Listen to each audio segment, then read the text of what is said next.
कसे आहात? आज आपण बनवणार आहोत शेजवान राईस.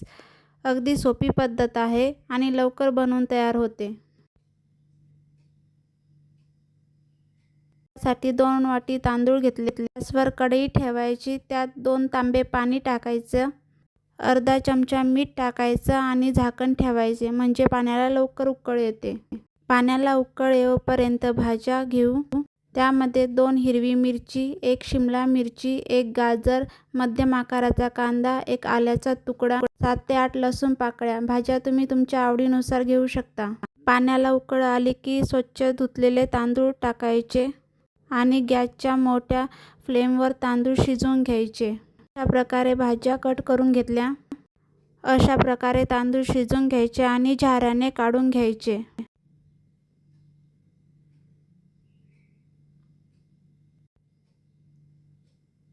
त्याच कढईमध्ये 2 चमचे तेल टाकायचे.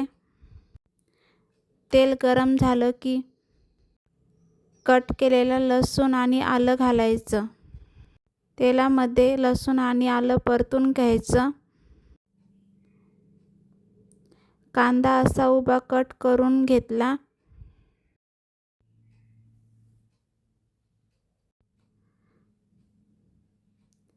कांदा छान परतला की शिमला मिर्च आणि गाजर घालायचं आणि झाकण ठेवून 2 मिनिटे शिजवून घ्यायचं. भाज्या शिजेपर्यंत सॉस काढून घेऊ. 2 चमचे टोमॅटो सॉस, 1 चमचा ग्रीन चिली सॉस, 2 चमचे शेजवान चटणी घ्यायची.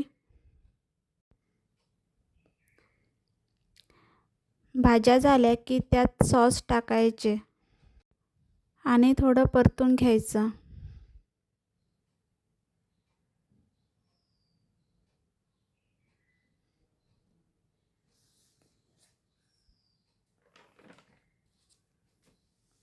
शिजवून घेतलेले तांदूळ टाकायचे आणि छान मिक्स करून घ्यायचं. आपला शेजवान राईस तयार आहे. रेसिपी आवडली असेल तर लाईक, शेअर आणि सबस्क्राईब करायला विसरू नका आणि तुमच्या कमेंट नक्की कळवा.